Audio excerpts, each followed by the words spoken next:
And so when we take the birth control pill, what it does is instead of allowing you to cycle between these two hormones, because you start with this big increase in estrogen, which is coordinating all of the activities related to sex and conception, because this is the period in the cycle in which sex can lead to conception.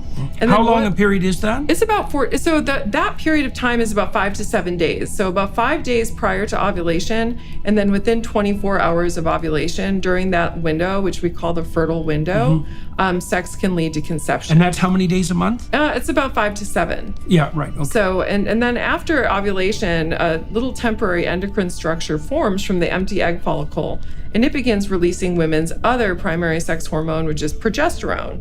And when that hormone is being released, it tends to make us sleepier, it makes us hungrier, it makes us, it lowers our testosterone levels, it does a bunch of things physiologically that are helping prepare women's bodies for pregnancy, right? And prepare ourselves for the possibility that an egg might implant. And so women generally are less likely to be going out and doing risky things, and more likely to avoid contaminants. So women's disgust sensitivity increases. There's all of these things that go on that are essentially preparing our body for this. That's when they have maximal postcoital regret. That I bet that yeah, that's so funny. And so you get this waxing and waning between these two hormones that are organizing our bodies for two different activities: implantation and conception, sex and conception, and then implantation and pregnancy. And we go in between these two states.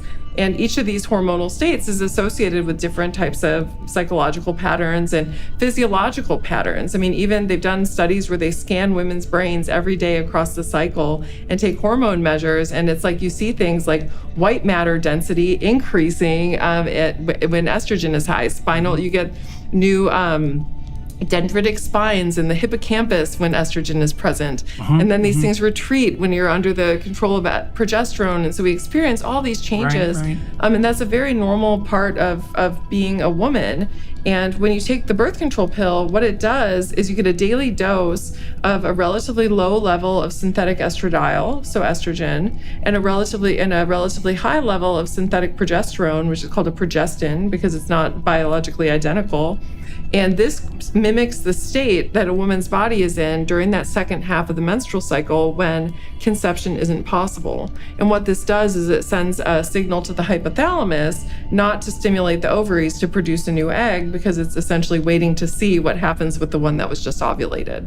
And so when you're taking the pill, you get the same daily dose every day of this synthetic hormonal state that's kind of keeping you. So in principle, the body's reacting as if the woman has been sexually satiated in the most fundamental way. She might be pregnant. Yes, she might be pregnant, essentially, is what that is saying. And so one of the logical consequences of that correct me if I'm wrong, she should be less interested in sex. Bingo. But then this also ties into the change in her preference for men. Yes. So let's talk about that a little bit. Because, one of the things that really shocked me when I came across this probably 10, 15 years ago was that there was pronounced variability in the faces that women found attractive across the menstrual cycle. And so if you take photographs of the same man and you widen or narrow the jaw, widen jaws is a sign of more classically dominant, it's the wrong way of thinking about it, competent, confident, masculine faces. You can do it with the same man. And the women who are in their most fertile periods prefer the wider jawed men. The 40 days leading up to Easter, Lent, starts on Ash Wednesday. That's February 14th. This is a time of intense prayer, fasting, and giving. Hallow's annual Pray 40 Challenge is one of their most popular. Last year, over 1 million people joined. This year's Pray 40 Challenge focuses on surrender and includes meditations on the powerful book, He Leadeth Me. This is a story about a priest who became a prisoner and slave in the Soviet Union during the Cold War. His story is one of ultimate surrender, and we are called to offer up our own worries, anxieties, problems, and lives to God. There will also be Lent music, Lent-specific Bible stories, and other Lenten prayers like the 7 Last Words of Christ with Jim Caviezel. Download the app for free at hallow.com/Jordan. You can set prayer reminders and track your progress along the way. Hallow is truly transformative and will help you connect with your faith on a deeper level. So what are you waiting for? Download the Hallow app today at hallow.com/Jordan. That's hallow.com/Jordan. Hallow.com/Jordan for an exclusive 3-month free trial of all 10,000 plus prayers and meditations. Okay, so then I thought, oh, this is a problem because it means that women who are on the pill prefer feminine men. Then I thought that's a real problem because it might be that women on the pill really don't like masculine men. That's probably a problem because we have a lot of tension between women and men in our society, and we have no idea how much that's driven by the fact that the pill is transforming the manner in which females perceive the most masculine men. I mean, it's terrifying if that's the case. Right. No, it's very provocative. Right. That's the word I would use. It's incredibly provocative because research has been showing now for about 20 years that when women are in the point in the cycle when estrogen is high, that's associated with an increased preference for testosterone cues, like you said. Vocal, facial, and behavioral masculinity are things that women are really zeroing in on right near high fertility in the cycle. And this, of course, begs the question, well, then what happens if a woman is on hormonal birth control and is never in the estrogen dominant phase of her cycle? Then what happens?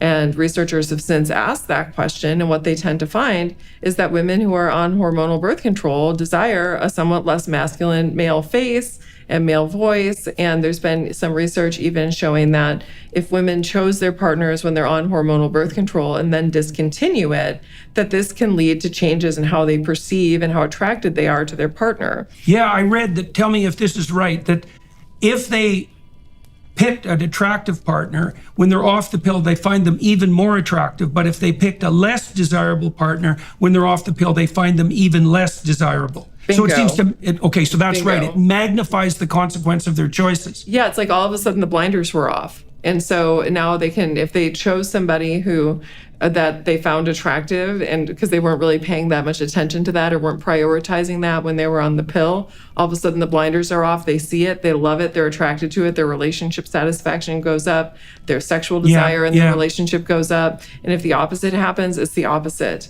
And we just so do women on the pill pick friends as mates? And interesting. I've never seen a study looking at that, but I mean, it wouldn't be a far stretch to make that prediction, just because it does seem like women who are choosing their partners on the pill, if there's a pattern that's found, the pattern is that women are generally zeroing in on qualities that have less to do with sexiness and sexual desire and masculinity, and more zeroing in on things like safety and is this nurturance, companionship. Exactly. And so you can see that women have a very, very difficult choice to make, right? Because they want to pick a guy who can win a competition with other guys. Mm-hmm. They want to pick a guy who can keep the psychopaths at bay. Mm-hmm. They want to pick a guy who's productive, but they also need to pick someone who's generous and capable of forming responsible relationships. Well, talk about a play of opposites. And you could imagine that any shift in hormonal balance is going to skew that in one direction or another. Right. Yeah. So, I mean, for partner choice, I always tell my women in my class and also the men,